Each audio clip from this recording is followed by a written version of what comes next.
नमस्कार स्टूडेंट, फिर से स्वागत है आपका अपने यूट्यूब चैनल सुबहांस क्लास में। हम आपके लिए लेकर आए क्लास 10 सोशल साइंस।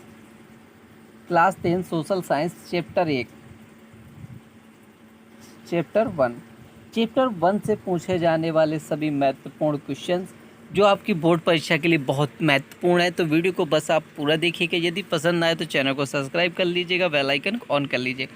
इस चैप्टर से पूछे जाने वाले महत्वपूर्ण क्वेश्चन। पहला क्वेश्चन, इनमें से किस वर्ष में फ्रांस में नागरिक संहिता, जिसे नेपोलियन की संहिता के नाम से जाना जाता है, का उदय हुआ था? किस पहला ऑप्शन दिया गया 1800 ईस्वी में, दूसरा दिया 1802 ईस्वी में, 1804, 1806।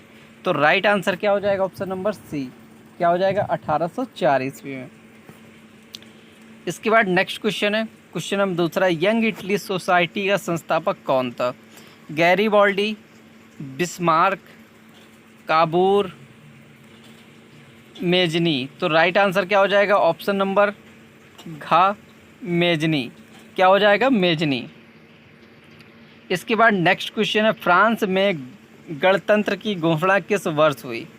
फ्रांस में गणतंत्र की घोषणा किस वर्ष हुई? 1815 ईस्वी में, 1830 ईस्वी में, 1848 ईस्वी, 1871 ईस्वी में। तो राइट आंसर क्या हो जाएगा? ऑप्शन नंबर सी, 1848 ईस्वी में।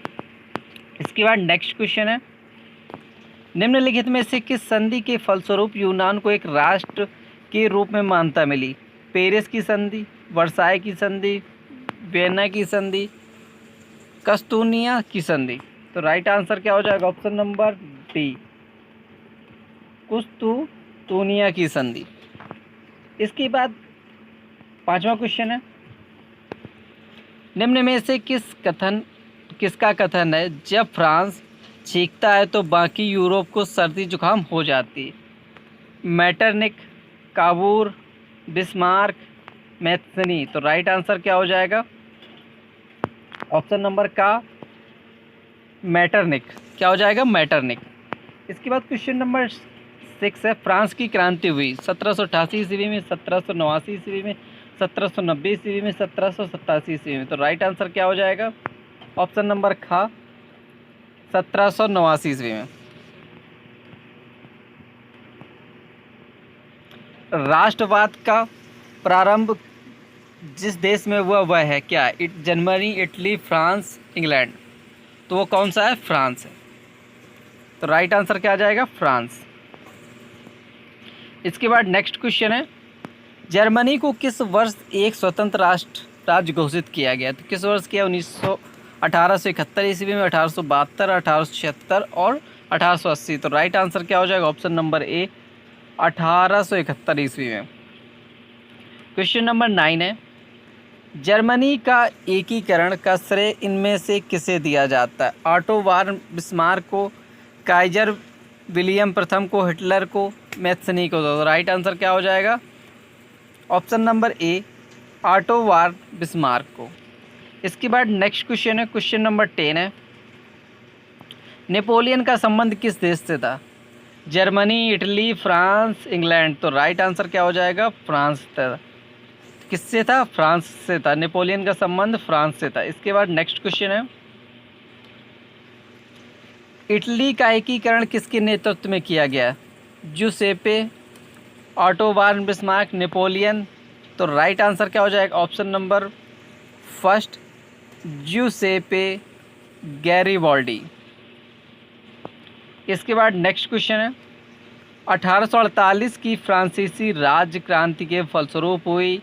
किसकी हुई? निरंकुश राजतंत्र की स्थापना हुई, समिति राजतंत्र की स्थापना हुई, सैन्य शासन की स्थापना हुई, गणतंत्र की स्थापना हुई? तो राइट आंसर क्या हो जाएगा? ऑप्शन नंबर घ, गणतंत्र की स्थापना हुई। इसके बाद नेक्स्ट है, अति लघुत्तरीय प्रश्न, जो 2 नंबर के प्रश्न होंगे आपके, अब बोर्ड परीक्षा के लिए बहुत महत्वपूर्ण है। पहला प्रश्न है, किस प्रसिद्ध फ्रांसीसी चित्रकार ने 4 चित्रों की श्रृंखला बनाई थी? किसने बनाई? फ्रेडरिक सोरियू ने 1848 ईस्वी में। इसके बाद दूसरा क्वेश्चन है, 19वीं शताब्दी में यूरोप में राजनीति एवं मानसिक जगत भारी परिवर्तन आने के क्या कारण थे? राष्ट्रवाद का उदय, इसके बाद नेक्स्ट क्वेश्चन है, निरंकुशवाद से क्या तात्पर्य? एक ऐसी सरकार या शासन व्यवस्था जिसका सत्ता पर किसी प्रकार का कोई अंकुश नहीं होता है। ऐसी सरकार जनता के अनुकूल कार्य नहीं करती है। ये अत्यंत केंद्रीकृत, सैन्य बल पर आधारित और दमनकारी सरकारें होती हैं। इसके बाद नेक्स्ट क्वेश्चन है, जर्मनी में एकीकरण में सबसे महत्वपूर्ण योगदान किसका था? जर्मन राष्ट्र का प्रथम सम्राट कौन घोषित किया गया? जर्मनी में के एकीकरण में ऑटो वॉन बिस्मार्क का सबसे महत्वपूर्ण योगदान था। प्रसा के राजा विलियम प्रथम को जर्मन राष्ट्र का प्रथम सम्राट घोषित किया गया था। इसके बाद नेक्स्ट क्वेश्चन, जनमत संग्रह क्या है?